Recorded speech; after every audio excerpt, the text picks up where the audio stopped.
안녕하세요. CS 한방병원 신여태 원장입니다. 오늘도 암 치료에 열심을 내주고 계시는 여러 환우분들 먼저 응원의 말씀 드립니다. 힘내십시오. 오늘은 상식적으로 잘 알고 계시는 내용들일 수 있기는 하지만 암을 발생시키는 원인이 될 수 있고 또 암의 진행을 부추긴다고 보고되고 있는 여러 가지 관련 요인들을 정리하는 시간을 한번 가져볼까 합니다. 주된 내용들은 국립암연구소에서 제시하는 것들이고요.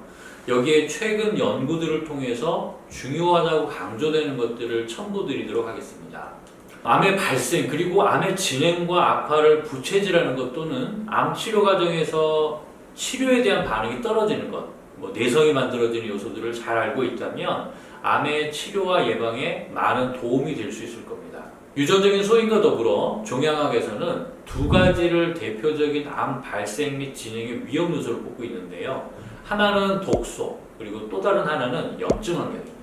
독소라면 담배, 자외선, 술, 발암성 화학물질들, 또 곰팡이 독소, 기타 외부 독소들을 가리키는 것이고요. 염증 환경과 관련된 문제는 방사선, 염증 유발 요소들 또는 모든 감염성 질병들을 포함하고 있습니다. 미국 국립암연구소에서 제시하는 우리 주변의 발암물질들을 조금 더 구체적으로 살펴보면 다음과 같습니다. 좀 생소한 이름들이 많이 있지만 어떤 것들은 익히 많이 들어온 것들이기도 합니다. 자, 아플라톡신 들어보셨나요? 옥수수나 땅콩, 면, 너트나무 등에서 서식하는 곰팡이가 만들어내는 독소를 말합니다. 비소, 흡연이라든가 마시는 물이나 음식을 통해서 노출이 될 수 있습니다. 성면, 불연제나 단열재, 자동차 브레이크 등에 사용이 되는데요. 공사장이나 선박 수리장 등에서 노출되는 경우들이 많이 있습니다. 자, 벤젠, 많은 화학 제약회사에서 솔벤트로 사용하고 있죠. 벤지딘, 옷감이나 종이, 가죽, 염색, 물감에 많이 사용되는 물질이고요.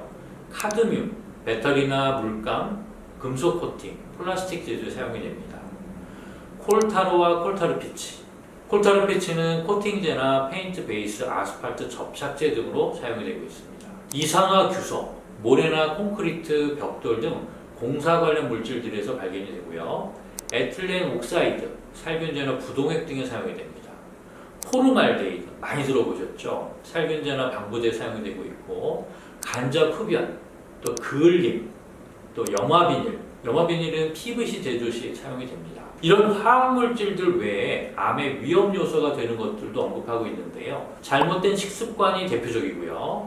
유방암의 발병률을 높이는 것으로 알려져 있는 합성 호르몬들, 면역 반응을 소실시키는 만성 감염 질환이나 이식 수술 후 투여하는 면역 억제제, B형, C형 간염 바이러스, HIV 바이러스, 인유두종 바이러스 등 특정 바이러스들, 헬리코박터균, 태닝 기계를 포함한 지나친 자외선이 노출되는 것, 원자력 발전소, 엑스레이, CT, 펫스캔 등 의료 영상, 방사선 치료를 포함한 이온화 방사선, 핸드폰에서 나오는 저에너지 비이온화 방사선, 또 송전선이나 전력 배선, 전자기기, 전자레인지, 와이파이 등 낮은 파장의 전자기장들, 그리고 이런 것들 이외에도 새는 장 증후군 같은 손상된 소화기관으로 인한 지속적인 독소의 유입, 또 정신적인 스트레스, 정말 다양하고 많습니다.